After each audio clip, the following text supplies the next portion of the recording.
네, 앞서 잠깐 보셨겠습니다만 이명희 이루재단 이사장으로 추정되는 인물이 직원들을 폭행하는 모습이 담긴 동영상이 파장을 일으키고 있습니다. 각종 갑질 의혹과 밀수, 탈세 의혹으로 한진그룹 총수 일가는 그야말로 사면초가에 빠진 모양새입니다. 손정혜 변호사와 함께 관련 소식 살펴보겠습니다. 어서 오십시오. 어서 오세요. 안녕하세요. 네, 워낙에 뭐랄까요, 조금 충격적인 영상이긴 했는데 일단은 추정이 되는 상황이죠. 이명희 이루재단 이사장으로 추정되는 인물이 폭행을 하는 모습, 동영상이 공개가 돼서 아무튼 굉장히 이슈가 되고 있는데 내사 단계였잖아요.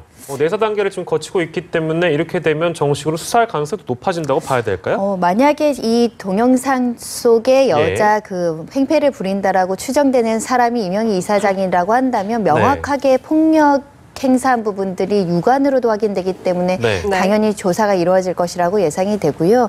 이 사건은 2014년 5월 인천 하얏트에서 발생했던 사건입니다.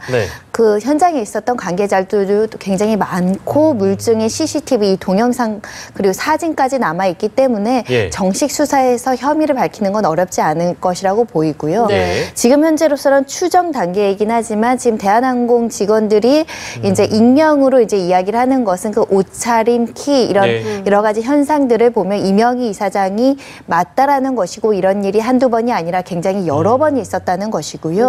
그리고 내용을 자세히 보면은 모든 직원들이 그 여성을 상대로 고개를 숙인다거나 한마디 뭐 항의도 하지 못하고 거의 눈치를 보는 모습을 볼 수 있는데 이렇게 많은 직원들을 세워놓고 한 여성 그 조경업체 직원으로 보이는데 그 여성을 때리고 질책하고 폭력까지 행사할 정도로 막강한 영향력을 가진 사람은 사실 이명희 이사장이라고 충분히 강력하게 추정될 수 있는 상황입니다. 네, 알겠습니다. 그리고 지금 경찰이 물벼락 갑질 논란을 받고 있는 조현민 전무의 휴대전화를 이제 압수수색해서 분석 결과를 확인 중인데 만약에 여기에서 말맞추기나 협박, 회유 등의 정황이 새롭게 발견된다면 또 수사에도 변화가 생길 수 있는 건가요? 일단은 삭제된 자료를 복원 중에 있다라고 하고요. PC 자료도 지금 디지털 포렌식으로 검토를 하고 있는 것으로 보이는데 그 내용 여하에 따라서 지금 위험한 물건인 컵을 던졌느냐, 물을 뿌렸느냐, 아니면 밀쳤느냐 여러 가지 지금 진술이 엇갈리고 있지 않습니까?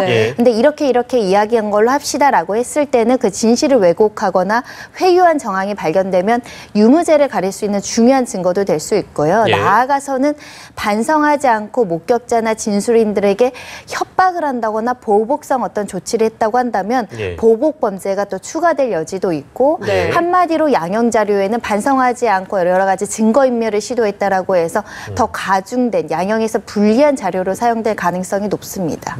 현재까지 나온 얘기만 종합하자면 경찰은 상습 폭행죄와 업무방해 혐의를 적용하는 방안을 검토하고 있다라고 얘기가 나오고 있는데 이 가능성은 어떻게 보세요? 그러니까 상습 폭행죄 같은 경우는 다른 피해자들이 구체적으로 더 나와야 됩니다. 그리고 복수의 피해자들이 일자와 장소와 행위를 특정을 해서 나도 이런 폭력의 피해가 있었고 이런 것들이 진술로 확보가 돼야 되고요.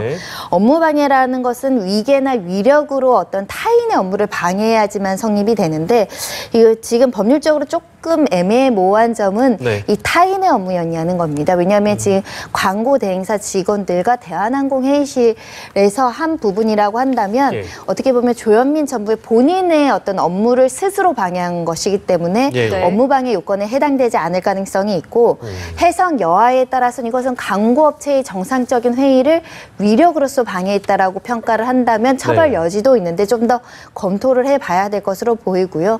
현재로서는 명확한 건 물을 뿌렸다. 그럼 폭행죄로 이제 처벌할 여지가 있습니다.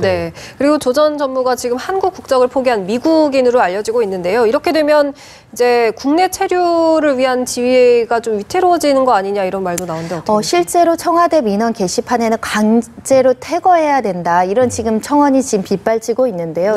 왜냐하면 우리 출입국관리법에 보면 외국인 같은 경우에는 법무부 장관이 우리 국내의 어떤 사회 질서를 해친다거나 공공의 공리를 해치는 경우, 안전보장에 해를 끼치는 경우에는 강제 퇴거시키고 예. 입국을 금지할 수 있거든요. 뭐 네. 예를 들면 유승준 씨 같은 외국인이 국내에서 군대 문제가 발생됐을 때 우리 사회 질서를 해친다라고 해서 지금 입국을 허가하지 않고 있습니다. 예. 않고 있는데 이런 것과 마찬가지로 외국인인 조현민 전무도 강제 퇴거해야 된다는 목소리는 높아지고 있는데요. 예. 지금 이것도 이제 수사 결과에 따라서 다릅니다. 단순 폭행 정도에 불과한다고 한다면 예. 강제 퇴거하고 입국을 금지할 만큼의 어떤 중대성이 인정되지는 않을 것이고요. 예. 많은 부분을 조사했는데 정말 우리 사회에서 묵과할 수 없는 인권 침해 행위로 있어 우리 예. 사회의 어떤 공공의 질서를 해치고 또 이런 갑질 형태가 계속 만연하게 일어나면 우리 사회 분위기가 좋아지지 않기 때문에 네. 그런 어떤 안전보장의 차원에서 좀 제재를 하겠다라면 가능하긴 한 수준인데요. 예. 결국은 이런 목소리가 높다는 것은 갑질에 대한 재발 방지책이 반드시 필요하다라는 네. 국민적 요구라고 보입니다.